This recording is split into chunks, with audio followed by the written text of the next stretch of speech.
Municipal ఎన్నికల రోజు Congress party నాయకుల్లో భయం పట్టుకుంది. కాంగ్రెస్ మున్సిపల్ ఎన్నికల్లో ఓడిపోతే తమ పరువు ఎక్కడ పోతుందో అని భయం పట్టుకుంది. మున్సిపల్ ఎన్నికల్లో తమ నియోజకవర్గంలో ఉన్న మున్సిపాలిటీని గెలిపించుకోలేకపోతే తమ పరువు ఏమైపోతుందో, పదవి ఏమైపోతుందో అని కాంగ్రెస్ పార్టీ మంత్రుల్లో భయం పట్టుకుంది. అందుకే ఆ భయంతోనే ఈరోజు రాష్ట్రంలో పోలింగ్ జరుగుతున్న టైం మొత్తం కాంగ్రెస్ పార్టీ నాయకులు, కాంగ్రెస్ పార్టీ మంత్రులు ప్రతి ఒక్కరూ రోడ్ల మీదకి వచ్చి, పోలింగ్ స్టేషన్లకు వచ్చి ప్రజలను భయభ్రాంతులకు గురి చేసేందుకు ప్రయత్నం చేసింది. ప్రజలను ప్రలోభాలకు గురి చేసేందుకు ప్రయత్నం చేసిండ్రు. పోలింగ్ స్టేషన్ల వద్దనే డబ్బులు పంపిణీ చేసిండ్రు కాంగ్రెస్ పార్టీ నాయకులు. మున్సిపల్ ఎన్నికల్లో గెలవడం కోసం చేయని అరాచకం అంటూ లేదు.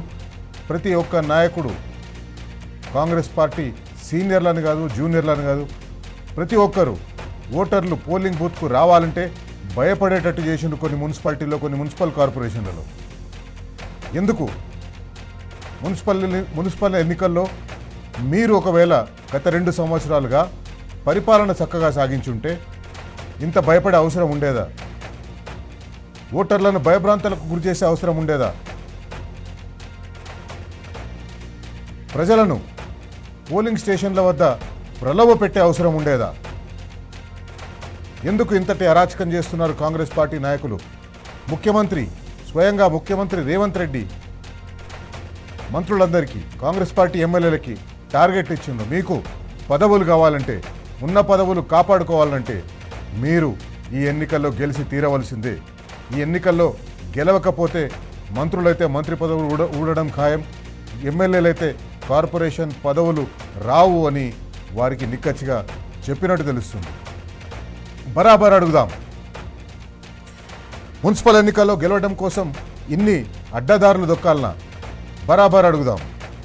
యూనిఫామ్ ఉన్న పోలీసులని ఇష్టం వచ్చినట్టు దూషించడం, నోటికొచ్చినట్టు మాట్లాడడం, ఇదేనా కాంగ్రెస్ పార్టీ నాయకత్వం మీకు నేర్పించింది? కాంగ్రెస్ పార్టీ నాయకులను, కాంగ్రెస్ పార్టీ మంత్రులను బరాబర్ అడుగుదాం. ప్రజాస్వామ్య పరిరక్షణ అని చేతిలో రాజ్యాంగం బుక్కు పట్టుకొని తిరిగి మేము ప్రజాస్వామ్యాన్ని కాపాడే వాళ్ళమని చెప్పి ప్రచారం చేసుకోవడం తప్ప, ఎన్నికలు వచ్చినప్పుడు, ఎన్నికల వేళ ఇదేనా మీరు ప్రజాస్వామ్యాన్ని కాపాడే పద్ధతి అని కాంగ్రెస్ పార్టీ హైకమాండ్ని, కాంగ్రెస్ పార్టీ అగ్రనాయకుల్ని తెలంగాణ సమాజం, తెలంగాణ బరాబర్ అడుగుతుంది. బరాబర్ అడుగుదాం. అధికార నాయకులను చూసి పోలీసులు భయపడుతున్నారు. పోలీసులను ఇష్టం వచ్చినట్టు దూషిస్తున్నారు. ఎందుకు? అధికార పార్టీ నాయకులంటే మీకంత భయం ఎందుకు? ఏమైంది? ఈ రూల్స్ ఏమైనాయి? పోలీసు అధికారులను, పోలీసు బాసులను బరాబర్ అడుగుదాం.